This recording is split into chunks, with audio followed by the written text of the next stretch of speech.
Hello everyone, welcome to the Commando cast. I'm Andrew. And I'm Mike, and today we're going to talk a little bit about the Washington Prime and discuss some spoilers.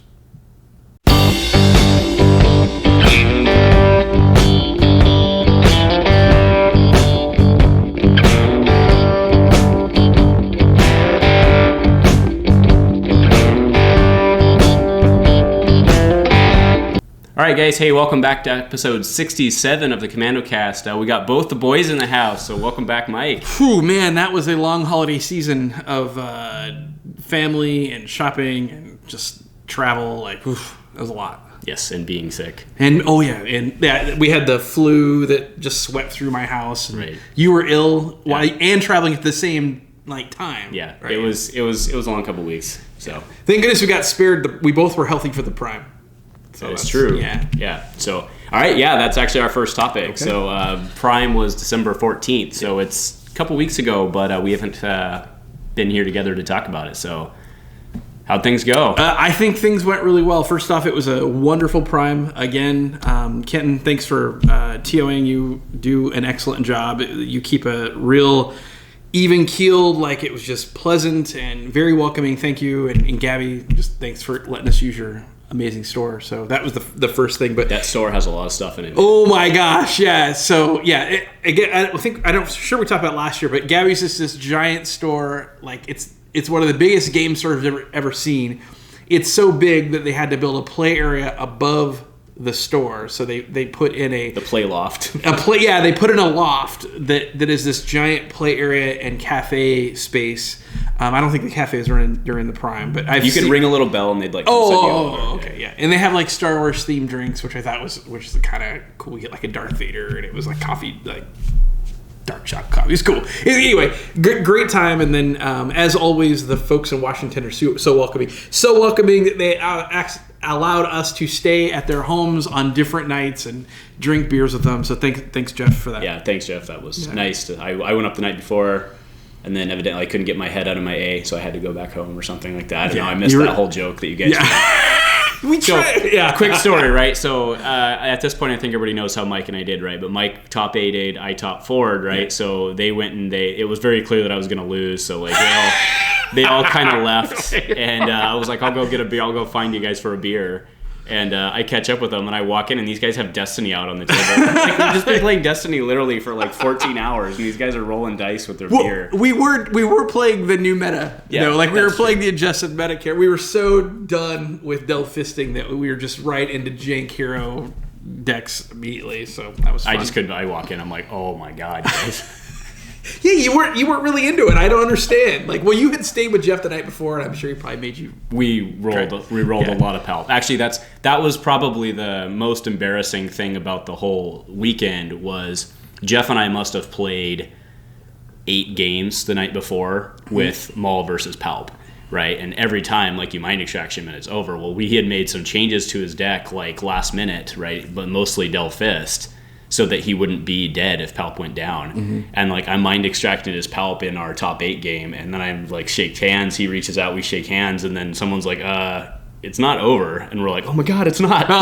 You're so used to it. So, that's funny. Yeah, we were able to restore board state and keep going, so everything was good. Oh my gosh. That was a little embarrassing because it's on camera too, and you're like, oh, well, I can't wait for the East Coast guys to see that one. So we went and had beers and played Destiny. And then I went and stayed at Jeff's house, and then we get there, and he's like, the only thing I ask is for staying at my house is that you play some more Destiny with me. So we went and we played 3 more games of Destiny, and then we went through some decks, and I was ready for bed. And I don't think I played Destiny for 3 days after that. It was crazy. 3 days? Yeah, it was a long 3 days. Yeah, I needed a rest. All right, so what did you bring? So I brought Afra, E. Grievous, and Sentinel Messenger. I needed to get in on the Del Fist train, give it one last go. What would you bring? I was on Mando. Okay, your baby. Yeah, so I knew I could do well. So. And that's interesting because early on, that deck didn't get very much credit, and then as we kind of refined it, and other players in other parts of the country kind of started, refining it as well, it turned into this kind of beater. So what do you think made it so good into this particular meta? It does pretty well into droids. I haven't modified it honestly too much from the original version that I had. I mean, I've swapped out DX2s and stuff like that, but in terms of the general framework, it's pretty much the same deck. Yeah. But I mean, there were multiple games. Like there were times when I could do like 12 to 14 damage round one, and it wasn't like that one time I did it. Like there were multiple games over the course of the day I did 10 to 12 damage. Right, you do the maul thing, you get 4 to 6 damage off of that, and then you Fear and Deadman. Right? That deck always gives me fits because you'll roll it very Andrew style, and it will be a blank and then a 3 or a 2, and I'll want to control something, right? Like I want to control the damage die, but the way you're playing it with Retribution is my removal math in my head is wrong. So a lot of times the removal I'm running is not the best removal. Like it like for instance, if I crash landing your 3, right, I'm actually going to end up taking 4 damage, right, as opposed to 3. And then if I remove one of your die, then you power action the other die, and it will double its damage output, right, in that case. So that's my biggest.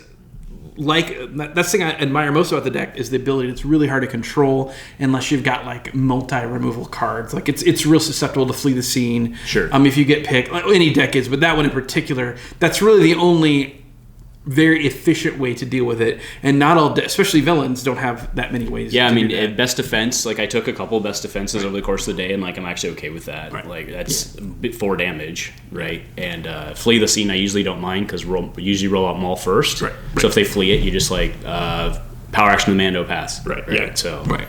It does create a lot of problems. I really like the deck. I think it's interesting how that character kind of went from being kind of like the dog of the set, like it was the first, well, not the first big villain we got that was bad, but like, I mean, it was like always like, why not just run Vader? Why not just run Vader? Right. And I think what we proved through the building of that deck and playing with that deck in different iterations is the strength of the deck is just because you kill Maul doesn't mean the game's over. And in most games, if you kill Vader, the game's over. Right. So I think that to me is the biggest strength of that particular deck. Yeah. So I was happy with how it performed. It did well. It eventually died out to droids and to Henry, who ended up taking it down. Yeah. So I think it played well. I ended up taking a loss to Plowox, which was, I was like, gosh darn it. But your distaste for Ewoks knows no depths. It is so funny, like how much you hate. I mean, I'm overly scorned on that one just because like we had so much fun with the battle droids, and then the Ewoks could have been like a little 5-point battle droid something, right? But they're not anyway. But so Aphra, top 8 with Aphra is pretty good. Yeah, I was pleased with that deck all day long. I would say it only pooped out one time on me, and that unfortunately was in my top 8 match. That's kind of where it did it.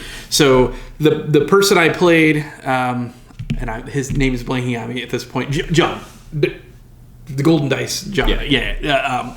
So we played in the round of was it 7 rounds? 7 rounds, right? Oh yeah, you played him twice back. Yeah, so yeah, that's right. I got paired. I started 2-0. I spanked the Dice of Failure boys to go 2-0, and then I took 2 losses immediately following. So I went from like this. Those guys are good players, like they know what they're doing.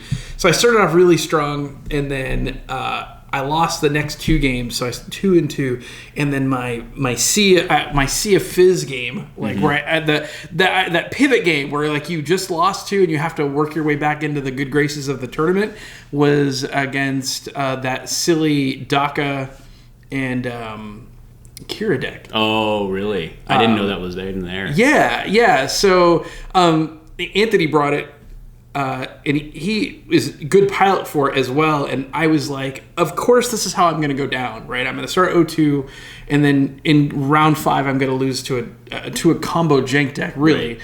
And I ended up pulling it through. Anthony only resolved a single damage die against me the entire game. I did all the damage to myself, and at the end, he resolved for 20 indirect on a 2 Daka side. That was the only damage that he did to me the entire game with his own dice. And then I ended up barely winning that one and kind of getting back, and then I kind of had to win out the rest of the way, right? So the last round I played was against was against John, and then we played, and he was running Raylo, and I needed a win to get in, and he didn't need a win to get in, but he played hard, and I played hard, and I ended up winning, and then of course we got paired right back around in rubber band, and then he took the first game that was very close. I took the second game, which was very close, and then the third game. It was all day. That was the only time that deck pooped out, where I dead drew, like no droids, no way to draw anything. I was just that was the worst time it could happen. So I was really pleased with it all day. It did everything I wanted it to do. I still think it's good. In different, obviously you can't Delphis anymore, but I still think there's a lot of power in just running lower to the ground. There's a question I've been meaning to ask you on that deck. So there's a card out there. It's called the 000 Protocol Matrix. It's a 1-cost upgrade. It has 5 damage sides. It's a droid mod. I don't think I've ever seen it played, and I think that card seems really good. So, if I recall, it has 2 pay sides. It does. It's 1/1/1, 2 for 1, 2 for 1 blank. I don't think the card is bad. I think anytime you get a 1-drop, right, a damage die, you're kind of in good shape. My problem with it is I just think there's 30 other cards.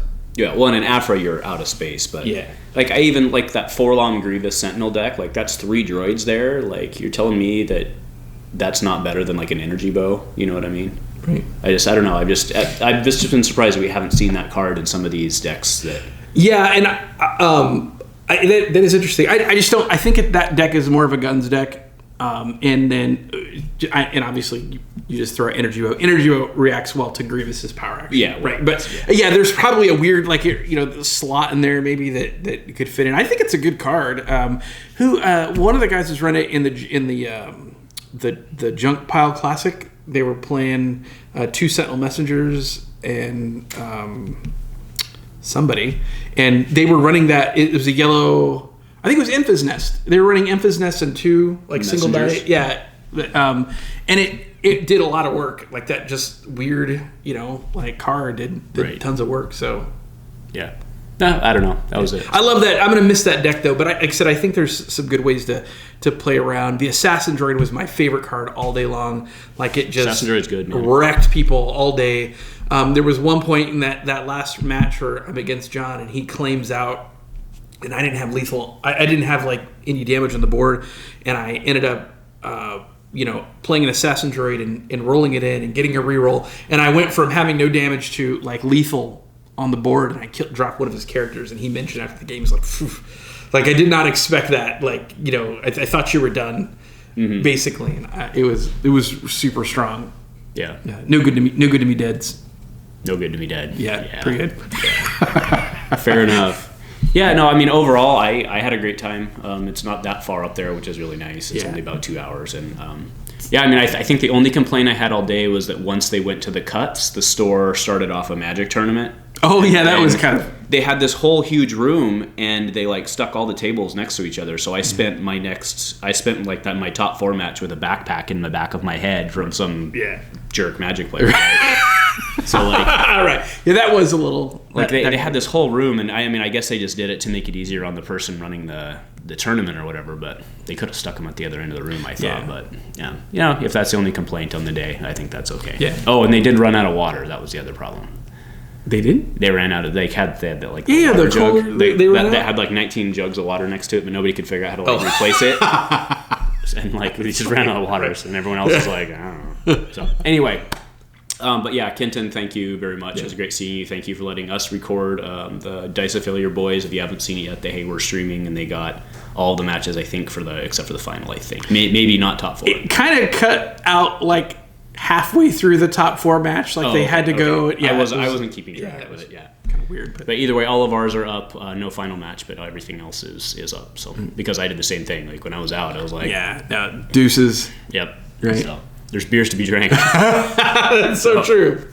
So, all right. So we did. I'll do a little rearranging here, but we did get some spoilers. So Mike and I wanted to go through that real quick. Not us.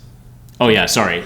We, the community, got spoilers in the form of an FFG article called something in the sky, flying among the stars. Yeah. So let's just go right into it. So first one up is Hera Syndulla. She's a red hero, 9-point character leader, pilot Spectre. Oof. Good 1 gun, 2 gun, focus, resource, blank, 912. She is a legendary. She has piloting. We're still 50-50 on how we think piloting works. And then after this character begins piloting vehicle, spend 2 resources to ready that vehicle. I will tell you right now, Amy is super excited by her. I think it checks all the boxes, right? It's 9 for 9, which is kind of what we're looking for. She's got the leader ability. She's a Spectre, which is not irrelevant. Yeah. I mean, and I'm especially like there's near miss, right, where you can spot different types, right? So I mean, I like what she's doing. It's funny. Normally, I really like focus sides. I guess one focus feels bad. Yeah, that feels especially. But hey, the ability to then ready a vehicle. I mean, that's basically Sienna Ree's. Well, it's an R2 Astromech Sienna. Right, and I mean we played it is on. It's only on when she rolls it in. So it's right then in almost like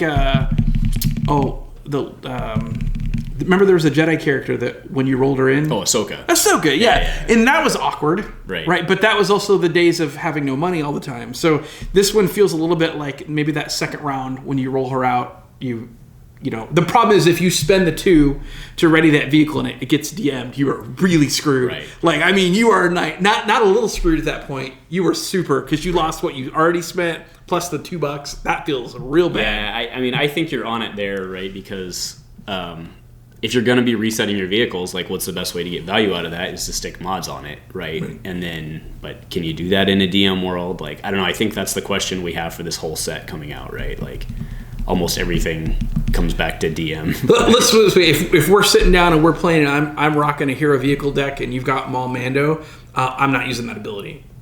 Like, unless I know for sure that you don't have DM in hand somehow. Right, or you've done it twice. You kill it, and please go ahead and kill my Mando. Yeah. So that feels a little weird, but I mean, I get it. There's some fun to be had there. You just think you got to be a little careful. Like, you can't just recklessly, throw that out there. Right. So for those who are Rebels fans, right, we do have the Ghost, which obviously is Hera's ship, right? So ambush, and this is actually real big. So this is a 3-cost red support. No blanks. The old Ghost didn't have any blanks. 2 gun, 2 gun, plus 3 gun, 2 disrupt, shield, money, support vehicle.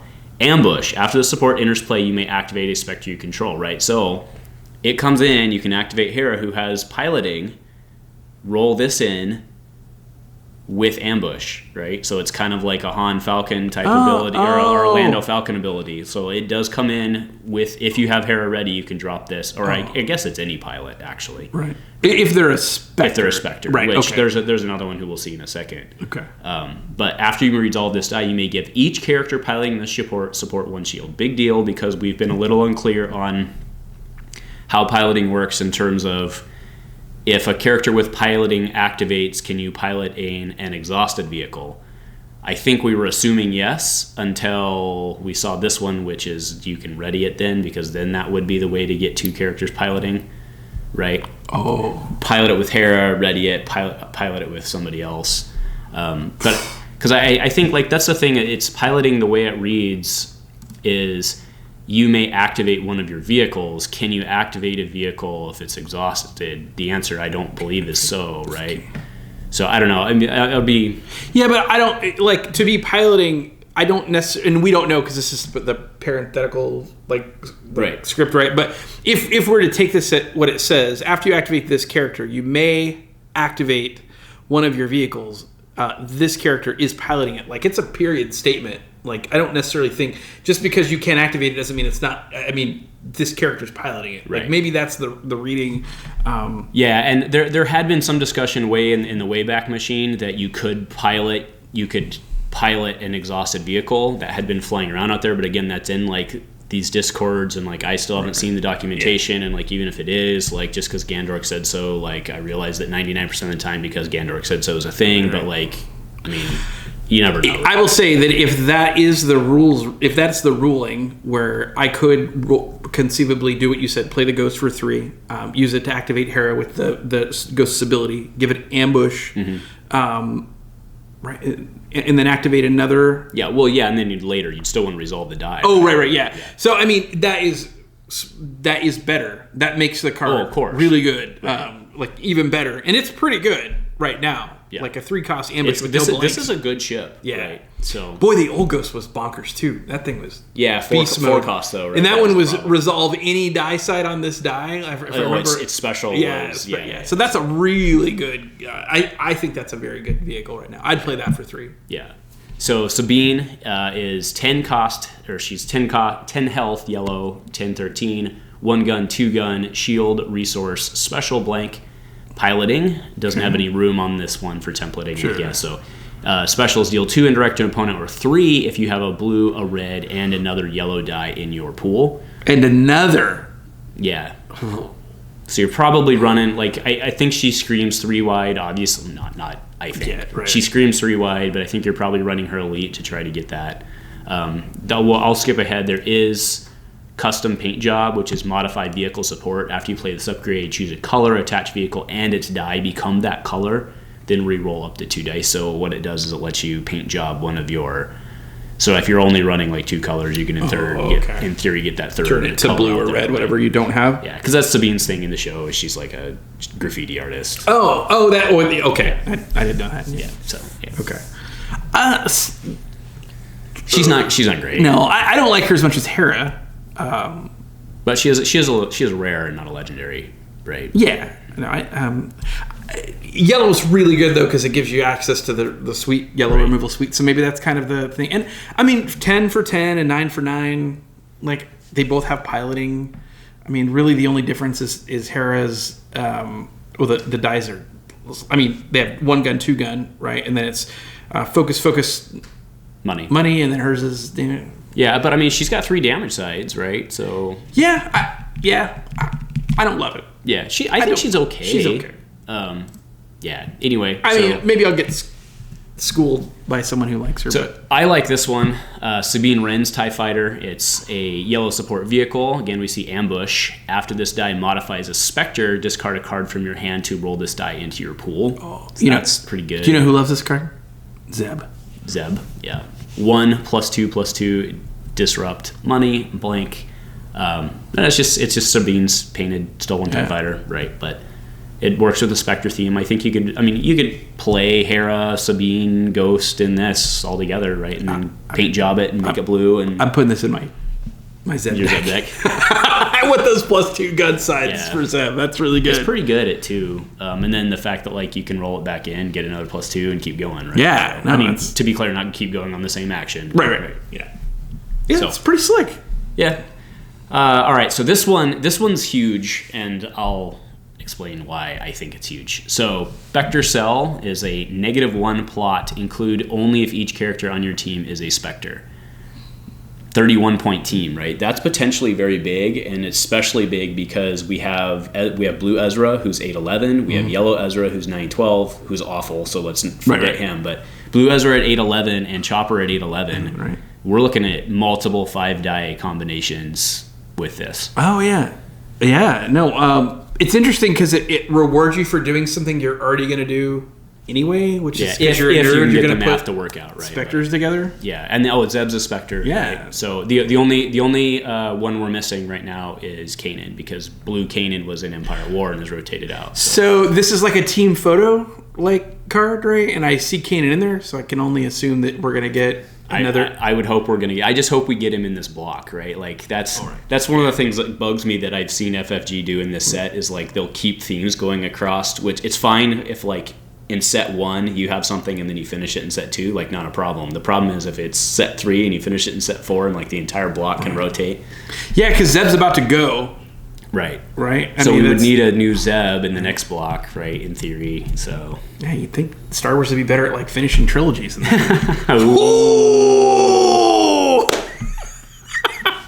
Zing. Sorry. Anyway, I love this card. I think this is really good. You can cut that out. It's fine.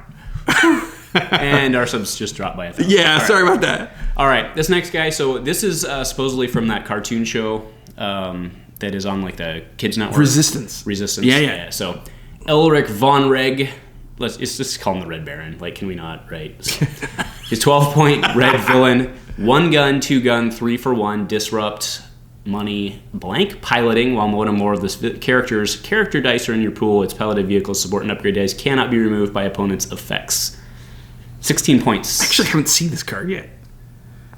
So I think it's pretty good, but I could see the argument against that. His die is exactly what Zeb's die is. Zeb has a shield instead of the disrupt, right. But other than that, they're exactly the same. And 12 health, and Zeb got nerfed. He got made 14. Made 14. Yeah, it was like de-nerfed. I don't even know. Yeah, but anyway, so if that's the piloting standard, right? Yeah. So 2-point difference is what this does worth the 2 points versus what you get with. I'm just trying to compare. So his dice are a TLT, right? Okay. If I'm reading that correctly. One of the character die is in your pool. Its piloted vehicle support and upgrade dice cannot be removed. Yeah, so it's like a better TLT. That feels pretty strong. Yeah. The problem again was that at that 13 space, the 16 space, like, who are you pairing him with? Yeah, that's always been a perpetual problem of that 16 space, right? Yeah, 16 is that like the worst villain? I mean, because there's plenty of 15s. Yeah, lots of 15s. There's 17s and 13s, but there's very few. Is there what's the new red? Is that? He has he's also from. It's not Hask. It's new Hask. He gives you the battlefield like Pyre. Yeah. Whew, yeah, we're professional at this, as you can tell. That guy's 14. I think that. Yeah, he is. Guns. I'm going to take all the guns and just play red vehicles. There's lots of fun. Good, neutral, and villain red vehicles. So I don't hate him. Yeah, I'm going to try him. I'll make him work. Was he rare? He is a rare. Yeah.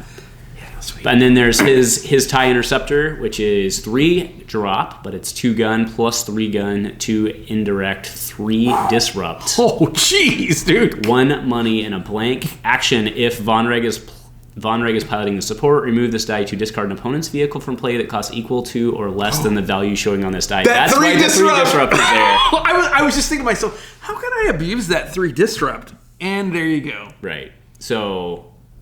Ooh, yeah. Good lord.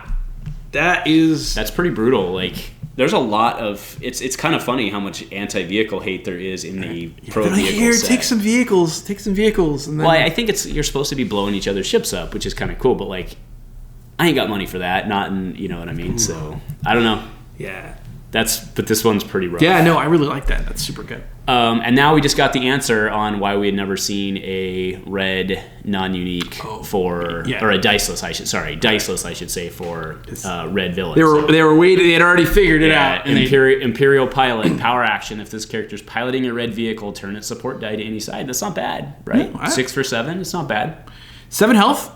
That's nothing to sneeze at. I could do a lot of. There's a lot of things I can do with putting him in for 6 points. Like if I'm going to splash red. Splash red, right? I don't mind throwing best defenses at this guy. Especially with 7 health, because then you get a little bit more value. Like kind of first, like the Faust. Like there's certain ways you can abuse the Faust, right, to get him to 6 health and then best defensive. So, I don't know. I could see the argument for a lot of things with this guy, but I do think that he's going to probably break something with Color Splash, probably. Oh yeah. But the thing is, you could already run Battle Droid to splash. You could already run Faust to splash at that point range. So I don't know that he's going to break. I don't think so. I think one of the reasons why I like this though is the Battle Droid is inherently got a bad die, right? Mm-hmm. It's one of those. It just you don't always like it, mm-hmm. right? What you like about the Battle Droid is the momentum that it can give you, the pace it can give you when you get lucky, right? And you roll the damage and the damage and the damage, and it's more than what your opponent can do, right? But the die still sucks. Like no matter what, usually mm-hmm. the die is going to blow. This guy for 1 more health, but the same amount of points allows you get that same pace once you get the vehicle going. And on top of it, it gives you the added value. The autofocus. Yeah, it's almost like this. That's why I always like that Super Battle Droid. Like that thing was his little bunk. power action. Yeah, like I know it was probably a little weird at 9. You know, like maybe too strong. You know, if he's a little weaker and maybe he was 8 points. You know. Yeah. Well, yeah. Just meaning that he didn't really fit anywhere. Yeah, he didn't fit anywhere. That was the only thing I could ever put him in was Bad Palp when he was 20 points. Mm-hmm. And Retribution. Yeah, that was fun. That was a fun deck. But, I like this guy. I think he's got some. Oh. All right, yeah, you're excited about this one, so why don't you read this one out for us? Yeah, so this is a Jack. This is a gray 0-cost event. It has ambush because, why not? Sure.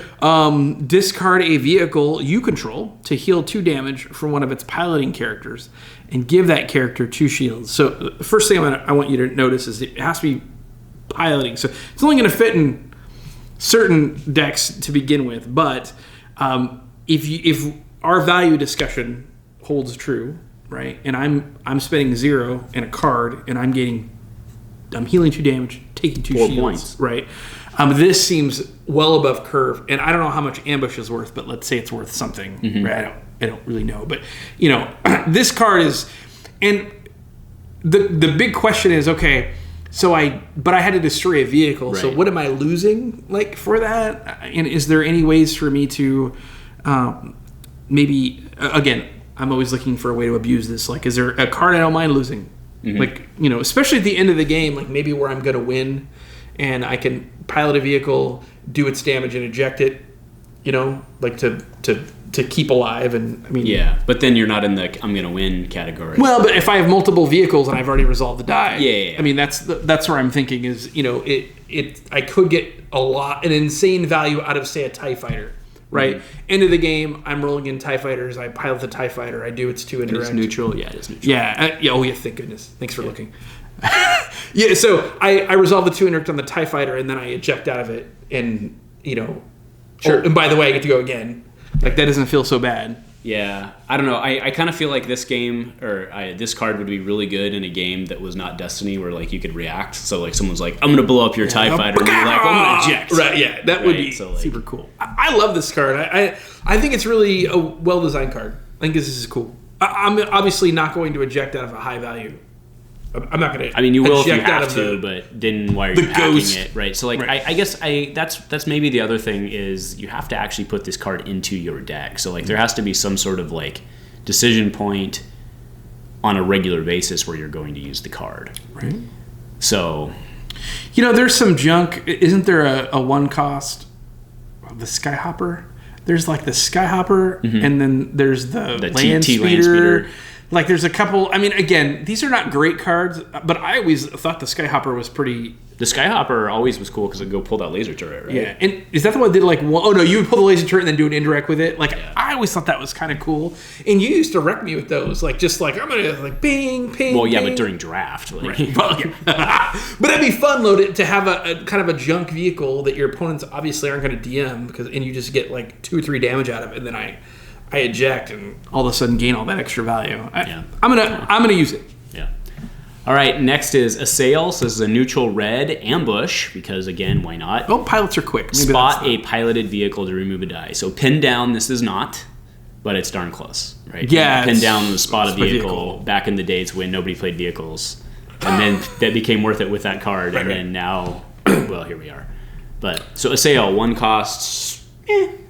I mean, if you're playing piloting, I don't think you don't play this. It's funny because I can see what I bet the R&D meeting they had with this card is like, okay, guys, we had like pin down was really good. It cost 1. You had to spot a vehicle. We don't want to do that anymore. So it has to be piloting. And someone was probably like, that's not as good. What should we do about it? And they're like, ambush, nailed it. And then they went to Margarita Friday. Yeah. So I mean, like, it's okay. I don't hate it. Oh, I think if you're playing a piloting deck, I think you put it in. Like, I mean, do you get the idea that maybe they're trying to make these decks fast? Like, every single card is like tempo. I think piloting is going to be fast. Yeah. You know who's going to love that? The Dice Failure guy. Oh my god. So, well, all right. So we'll come back to that in a second, especially because they love Shadowcaster. They do. Oh my god. All right. So, License to Fly. Attached character gains pilot and has piloting. Okay, everybody's pilot. For 1, I kind of feel like this one should have been 0, like Knighthood. And how's it not an ability? Oh, I didn't notice that. Yeah, that's fair. How's it not an ability? I mean, well, maybe it's like, oh, it's not. You just here's your piece of paper for. Because if it was a one, okay, by my argument that it should be 0, could you imagine it was 0 cost ability, and all of a sudden now Palp just got 2 more freaking cards, right? This card is kind of bad. Yeah, this card's not very good. I'm not gonna lie. Yeah. So okay. Anyway, so back to the dice failures. Oh, okay. Right? So I guess like the whole thing with this set and the whole DM discussion, right, which has been an ongoing thing, like. If this set, if they do anything to DM or something to make this set playable, doesn't it just make Shadowcaster unbeatable? Yeah.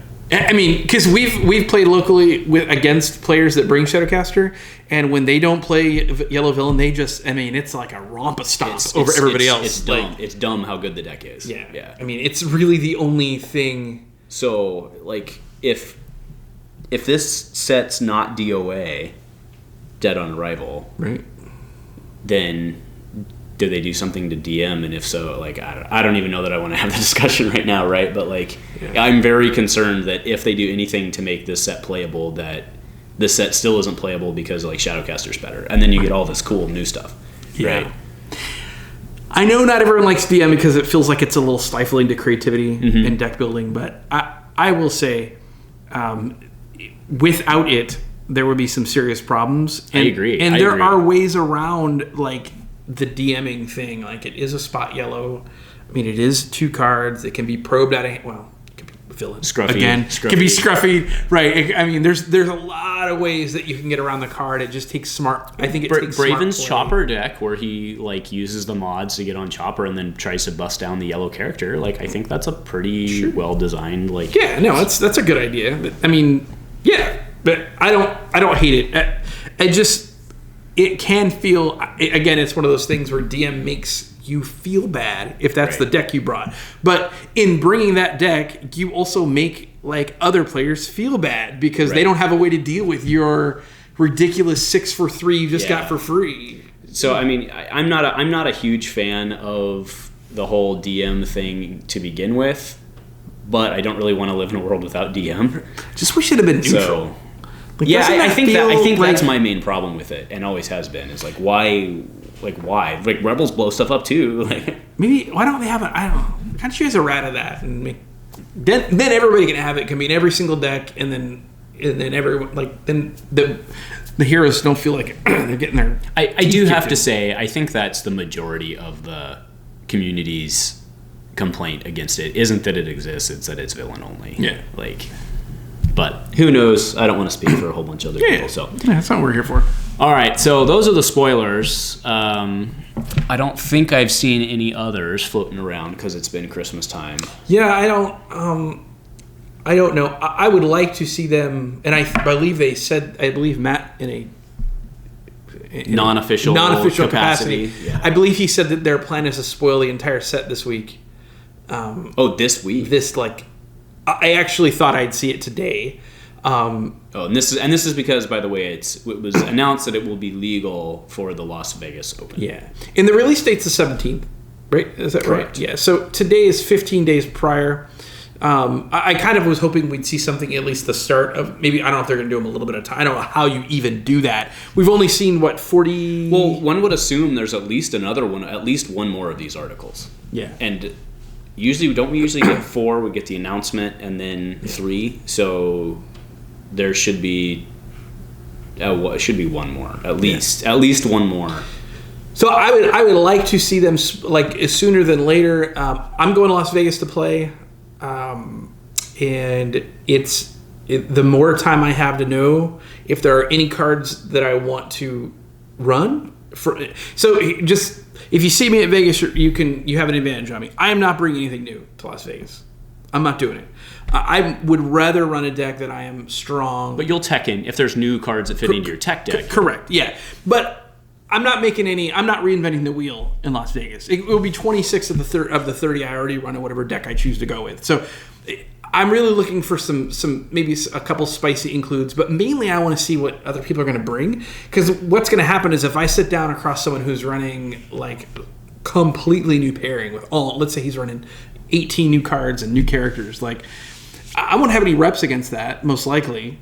so being able to get my eyes on the card may be the only thing I could do to kind of prepare for that. And I get why they made it legal. I'm in favor of it, but from a competitive standpoint, it's going to be difficult. But maybe it'll let someone in who, like, maybe someone will ascend who wouldn't normally have ascended because their ability to quickly play a deck. I have a feeling that aggro whatever wins will be an aggro deck. Well, probably. But I mean, that's an early meta everywhere. Yeah, always, right? But this is the earliest of early metas. Right. Like, I mean, yeah, it'll be interesting to see what comes out of the primes that are that weekend too. There was no prime. Oh no, there's a prime this. They start again this weekend. Yes. Okay. And then there is a prime on the weekend. There are at least one or two. Yeah, so we'll get like 2 primes or 3 primes on the weird nerf or de-nerf meta. We'll get two weekends of buff nerf meta, and then we'll get, because I assume, like, if it's legal for LVO, like, I assume all the primes that weekend are going to say it's legal. Yeah, I would. I mean, I can't imagine them not. Yeah. So I'm excited to see the new cards, but I wish they'd kind of get on with it. I'm a little bored. That's good that they're going to spoil it this week. Yeah, I've been having a lot of fun with the 6-week meta or whatever that they created with the buffs, but it's been a little hard even in our area because, you know, people are on vacation and stuff like that, so a lot of people just haven't had time to build. Yeah. And, like, it feels like the rest of us are showing up with, like, Tonka trucks versus these well-tuned decks. right? Like, we're like, hey, I want to see how Zeb's working. And they're like, oh, that's fun because here's my Ewoks. And right. Like, oh. Yeah. So, or Vader, like, Vader pops up his head again, and you're like, oh. Yeah. From a testing standpoint, I like seeing that stuff. But so to start this meta, like, because I started playing this meta like 45 minutes after the prime ended, with the guys in Washington drinking beer. I started off in this meta at 3 wins and 17 losses. Like, it was like one of the worst schneids I've suffered. But they were all playing new meta too. Yeah, but I'm not very good at new meta. Like, that's not my strong suit. Right. Like, as a player. Finn Ayla Built to Last is what you were running, right? It was awful. Oh, really? Yeah, it was stupid bad. Anyway, so I started off real bad, and it took me a while. It took me 3 weeks to finally find something that kind of made sense to me. Mm-hmm. And even then, all I did was I took the Satine BTL. Yeah. Like, I lifted it off, and I was like, I want to see what Zeb does in here. And then I played it. I'm like, that works, and I'll switch out these couple cards. I just wanted to try Slice and Dice. And that was the extent of my master deck building. And now I'm like 14 and 17. Yeah. Like, super good. Yeah, that Mace Zeb deck you have is really neat, but it's still not, like, it's not better than Mace Satine. No. It's not, right? Yeah. And it's not 3-wide, which is its big problem. Right. Yeah, that's ultimately, if you're not running 3-wide, you're running Raylo or you're doing it wrong. Well, and the problem, so, because I was looking at that too, I was like, oh, well, let's run, Zeb, Ezra, Chopper. Mm-hmm. And, like, that K2 Droids deck that Amy has is just better. Like, it's because it's Rainbow, 3-wide, like, it's just better. With a 2 to flip into with R2, like, it's just better. So I like that deck. I do like that deck. I like Zeb. The reason I like the Zeb and the Chopper deck is you have 2 yellow characters, so you can really lean into the spot yellow removal. Fair enough. That's where, although when I play against that, what I call bad droids, like the K2 droids, right? My first target is normally R2 because once you take their ability to flip their die, that deck becomes really pedestrian. Right. Like, it's trying to play Destiny with some bad dice, right? So it's R2 first, and then I take out Chopper to get rid of the spot yellow, and then the deck is really just you're spraying and praying with the dice that you have at that point. That deck can ramp like a champ, though. Oh yeah, no, and it can go nuts. Like, you can easily, like, that deck will lay. That deck will lay 10 damage on you round 1. Yeah. Pretty easily sometimes. It feels to me anyway. Yeah. Like, with one salvage arm and a grappling salvage arm and a grappling arm. Yeah. Like it'll do some. That you're overriding and then rocket boosters. So anyway. It's good deck though. I like yeah, we do like that one. So all right, so I think we're about done. So let's get to our third topic. So this week, Mike, there was an FFG live announcement made. And by that, what we mean is they announced their schedule for FFG Live for the month of January. And Destiny was front and center. That's not true. Oh. In a month, with a release and a major grand, they weren't even on the schedule for a live. Like,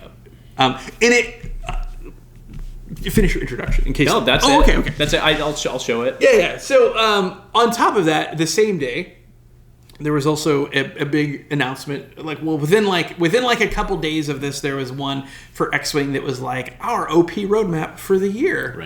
Right. It was the same day. And then there was, I think it was either the next day. It was like, and we're adding like all these new events for Keyforge, which is a huge game. Right, in Legion and X-Wing, and then like one of the most popular games in the world right now, L5R, which no one plays anywhere except for not anywhere I know. I forgot about the L5R. Yeah, so and they have their Kotai, which is like their GQ, right? So anyway, in the midst of all this, like, hey, FFG fans and players of our games, we have a huge year like laid out for you, and except for you. Redheaded. Well, to be fair, they didn't even say except for you. Yeah, they just said everything else, right? I figure. Here's I've had a couple days to think about this. I think they were probably like, we don't need to do an AMA for Destiny, and we don't need to do a Destiny Live because every Destiny player in the world is going to be on that stream, like spamming us with questions about Destiny anyway. So let's just do it there, and then they'll ignore us. Yeah, I mean, I don't think I'm as hurt as a lot of other people are. I'm not really sure why, to be honest with you. Maybe because you're tired. Maybe. Like, the thing I just don't understand is, like, you and I literally, like, if you look at that list of their FFG live thing, like, half of them are live plays. Like, we literally do 6 live plays a week. So, like, how hard is it to throw up a camera and play some Destiny? Like, I don't understand. Like, why... Right. And just talk about, like here's accidentally leave the computer unplugged so you don't have to get asked any questions. Like, like, you know what you could also, you know what you could even do? You could put up a thing that said Destiny Live Play and just link to the Dice Commando channel. Like, that's done. We'd be okay with that. Like, I don't understand. Like, we literally live play 6 times a week. Like, just play a Destiny game. It's interesting how much respect I have for some of the people that work at FFG, especially after going to Worlds and kind of working with a lot of them and seeing some of the passion, right, in the long hours that they work. My vitriol is not aimed at anyone in particular. I feel like there is some really bad tone deafness going on, like with this company, like in general. Like we live in this hyper connected world where if you want to know how your product's doing, you go to your Facebook page and see how many. You don't think like people that make shampoo don't go with their face. They have a social media manager whose job it is to monitor and can responses about thank you for using our product and blah blah blah. Right. Mm-hmm. So we live in this hyper connected world, and it's like they don't even hear us. Like it's so weird to me that Alex, who's one of my favorite shit posters like in the planet.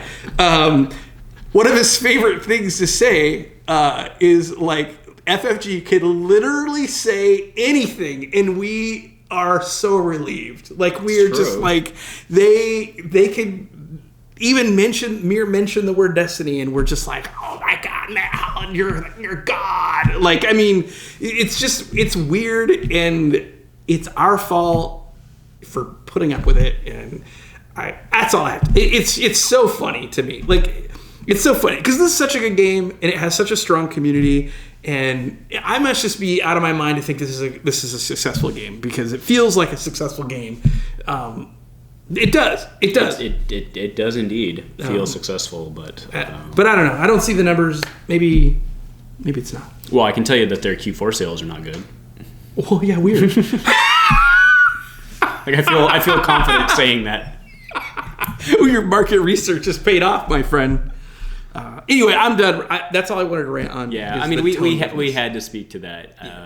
It's, I don't know. Let's see. Hopefully we get something. But yeah, you can bet that AMA is going to be... it's going to be hot. It's going to be... I can't wait. No, actually, that little skinny bearded guy that's always on there, he's just going to ignore the Destiny stuff. He's like the CEO.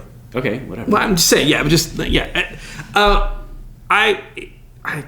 don't know, man. It just feels like... He's a CEO? I think so. I feel like that's a CEO. Is the guy with the villain beard? Yeah. Yeah, I think that's... Isn't he just like the manager of all things? Yeah. Someone tell us who that guy is in the comments. I appreciate that.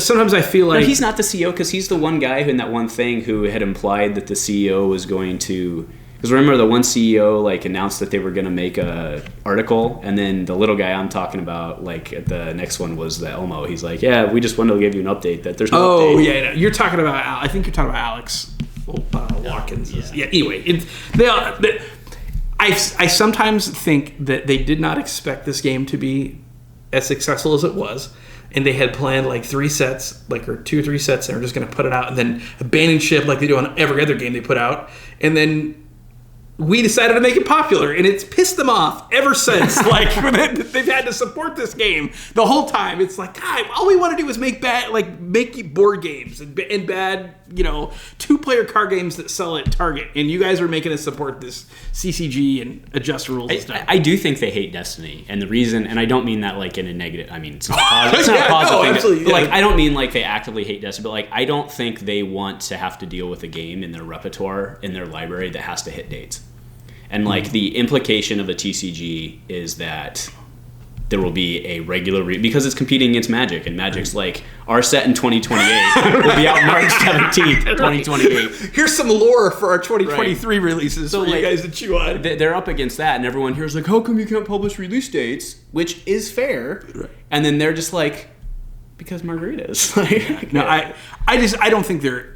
It feels, and again, we're just talking now. It's just us, right? We're just talking. So I don't know if they're equipped to handle the logistical needs and project management needs of a TCG. Of a TCG. Yeah, it's hard. It's a hard thing. I work in the service industry where I constantly am up against project managers who, if you told them, hey, you don't have to give us a solid date for the rest of your life, they would probably feel they would just be so happy they would know what to do with themselves, right? Like anyone who has to manage a date hates it. It's absolutely the way it is. So as the people that do these AMAs, I'm sure Matt Holland and Alex Watkins want to give us a date. I'm sure they want to tell us, hey guys, the set 10 is going to be out May the 4th, right? We're on it, right? That's I'm sure that's what they want to say, and they want it, but there's probably someone going, you can't say that because China, you know what I'm saying? A boat. Because did you guys know that Chinese New Year's again this year? And to give some credit where credit's due, they remembered it this year, and that's that's saying something. Yeah, I don't know. Sorry. So do you want? So we're gonna go super long because I feel like it right now. Yeah. So buckle in, hit the little pause button, go get another drink, whatever. Right. So here's what I was thinking about over all of my flying when I had time to sit and think. Okay. What if Destiny were to move to the following structure? You have a base set. Mm-hmm. And that base set's just permanently legal, and then we can rotate. We have a 3-set rotation. And please, guys, don't get hung up on the exact details of what I'm saying. We're cloud talking, right? Because that's how it'll go down. Someone will rip me apart. Well, I don't want 3 sets. I want 4 sets. Right? Just chill. Yeah, it's fine. It's a loose. Right. Okay. So let's say in this structure, you have a base set. You have Awakenings. Sure. Okay. And Awakenings is permanently legal. Perma legal, right? You've got your holdout blasters, TH17s, whatever, right? Yeah, okay, right. No, Permanently legal. Right. God, I miss that card. And then you have a 3-set rotation, 4-set rotation, whatever. But as soon as one comes in, the other one pops off. So you would at any given time have 4 legal sets or something like that, right? Okay. All right. And then you can reach, and maybe it's 8 sets, maybe it's 10 sets because then you can almost treat it like an LCG model where you just drop 30 cards, 20 cards. 30. It doesn't even have to be the same size, right? What would you like? Basically, like you have one base set legal, and then you have pods that just come in, right? And like you just, when one comes in, the other pops off the end. And then because you always have that, I think, question I have for you is, if you had that base set, do you think people would be as hungry for product? Yeah, well, are you asking me whether I think it would be fine if they went 6 months without releasing one of your pods and people wouldn't be mad? No, because in that case, in the pod example, you almost have to be on a higher frequency. Right. But it's less of a commitment. So. Yeah. I have often thought that the ultimate, like if they ever get tired of us and don't want to do the TCG thing anymore, or the CCG thing anymore, but they want to support the IP and they like the idea of it sells well enough. I've thought the LCG model would be really smart, right? Because they already have they already have the packaging, and those packages have more dice slots that are required. Oh, you're talking the starter deck. Yeah, the starter decks, the draft decks come in the same style box. You could just make that like the monthly or bi-monthly. Yeah, I mean, let's not even talk frequency. Because yeah. I'm just saying, I think that would be fine. I think the game would sustain itself like in that model. Mm-hmm. It would be like, I know locally, like we would keep a scene. Yeah. With that. So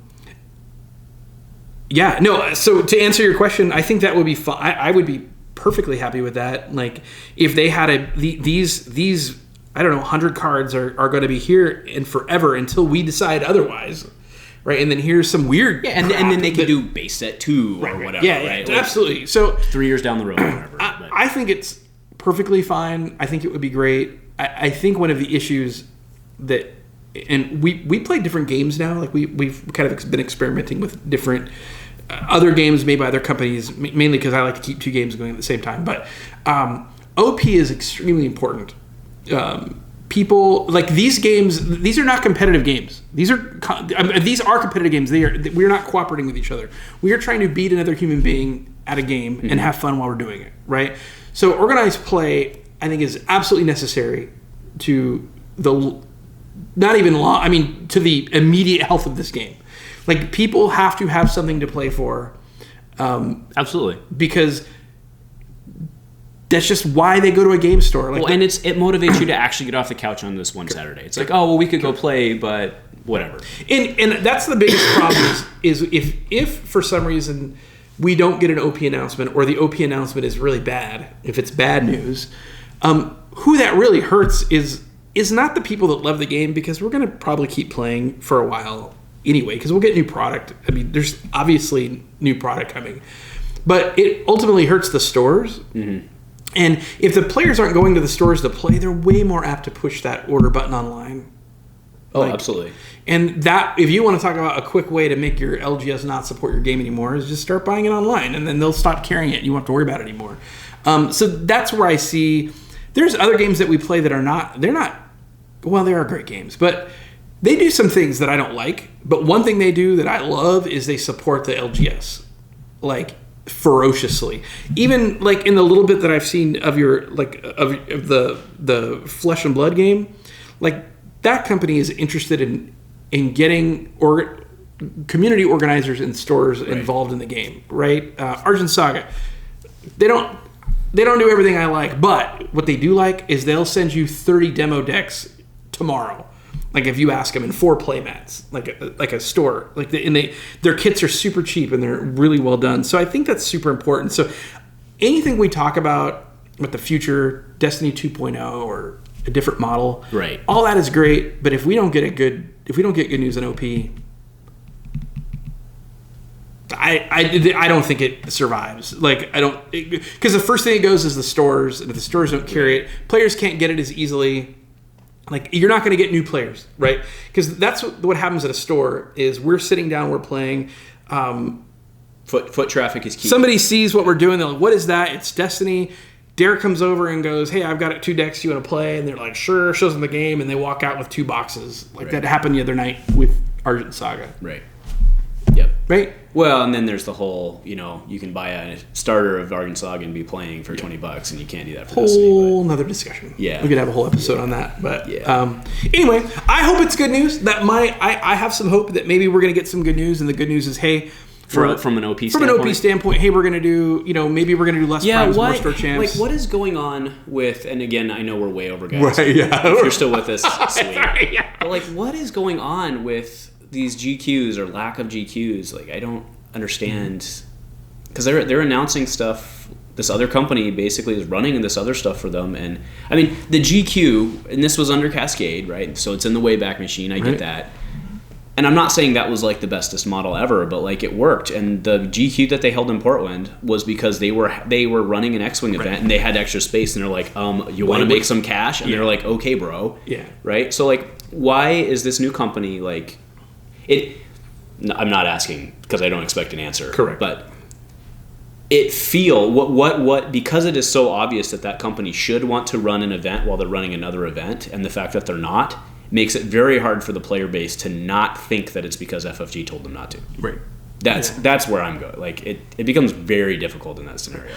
I could train any person to run Tome in under 5 minutes, and you could have a volunteer TO show up at any GQ across the country. You'd have 5 people who, if you went, hey, and instead of paying $15, would you like to TO? Right. Like, how you get X-1 monochrome foils and like how many people do we have in our play group alone that would be able and willing to do that? 5, 6? I mean, it's insanity to me. Like that's where I get some flack sometimes for being a curmudgeon online about, oh, you're doom and gloom, and they could be, but that doesn't mean anything. That Yeti isn't, that's not Pearl, but the other Yeti, sorry. They're not running Destiny, but it's just like how. Why not? Like, it doesn't make any sense to not, like, because I know for a fact that Cascade, I know this for a fact, Cascade picked up all of their prizes and gave that back to FFG. So all the prizes are there and available, like you can make them. Yeah. Citing source, they used to be out of Portland. Like, correct. We know people who work for Cascade Games. Correct. Yeah. So like, I'm with you. Like, I want it to be good news. Yeah. It doesn't feel like it's going to be good news. Well, this may or may not be, but the fact, so they announced the worlds for X-Wing. Yeah. And it's not, and they're not announcing anything for Destiny. They announced that they would not be together. Oh, they did announce that. They did announce they are not together. I missed that there. Which sucks, because that was super fun. And there was a lot of players that did both. Mike Gem, he topped at both games. Well, of course. Yeah, I mean, but he wouldn't have, let's say that he had enough cash to go to one event, all of his friends were there, all the community that reads his articles is there, right? This is a celebration of of Star Wars players, and there's a person who went and did well at both, and that may not be possible going forward, because who knows if that person has the money to go to 2. What if they're 3 weeks apart and he can't arrange? It's not even monetary. It's you've got kids in life. Correct. Yeah. So I mean, it's like I'm sure there was some financial reasons. I'm sure they'll probably put it at the event center, the FFG event center, which I've heard is really nice. But again, it's small. So I don't think it was a good move, but I don't know all the logistics behind it. I mean, if you think about what they spent on staffing alone for that event, I'm sure it was probably a lot of money, and that hall could not have been cheap. Well, and I mean, that was one of the things that, because all you guys came back from World so super excited, which was fantastic, but there was a lot of stuff that I think people were missing in that, like, FFG wasn't going to they weren't going to lose money. Like, to them, that was a convention, right? And they weren't going to lose money on that, or their objective was not to lose money on that, right? So, like, they needed to independently have made money, and needed to have made enough to make it worth their time on that event, right? So maybe they did, maybe they didn't. That's why they're changing. I don't know.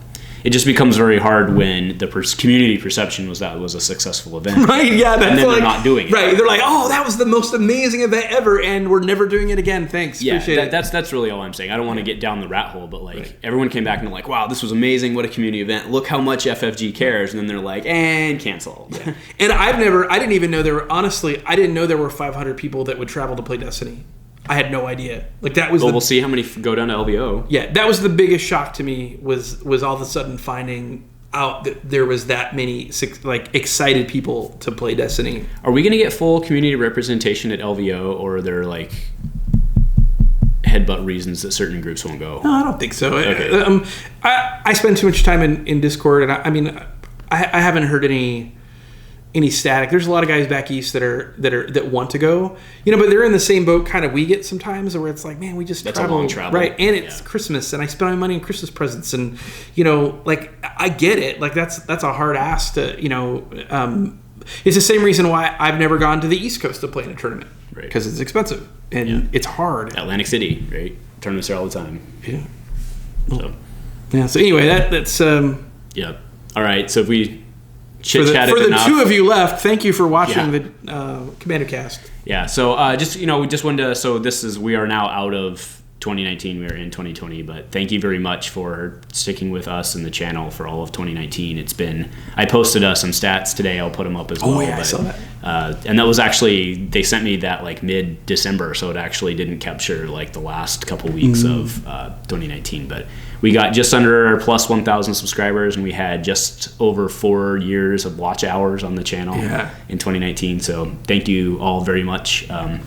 The plug is, if you want to help us, I'm starting to realize how YouTube's algorithms work in terms of videos popping up. So if you guys want to help us to pop up and get more popularity, it's the comments. Are lots of comments. It's not just the like; it's the comments. Well, I'm sure the likes don't hurt. So right. give it that. Yeah, crush it, right? No, it's the comments. So leaving us comments, and there's actually one guy I want to give a shout out specifically to Jans. I hope it's Jans Anderson. From Germany, I believe, but he always leaves us a comment. Like sometimes he was like commenting because I love you. So obligatory support comment. That's a man who clearly understands how the algorithms work and is trying to help us out. So much appreciated. But yeah, if you guys want to be helping out the channel, obviously it's a like and subscribe. And I'm assuming, especially with us still, you've already done that. Yeah. But yeah, the comments help things pop up in the algorithms, which just all it does is put that in front of more people and help more people find Destiny related content. So, I think that's it. Do you have anything? Are you going to the LVO, by the way? Have you decided? I have not decided. I was probably going to stay here because I was pretty sure that it was going to release that weekend, and now it's not. So I will decide if I can get like a $79 Southwest plane ticket. All right, cool. Yeah, we will see. So, but I'm thinking about it. It's on my list. All right. So, all right. That's it. All right. Go Commando.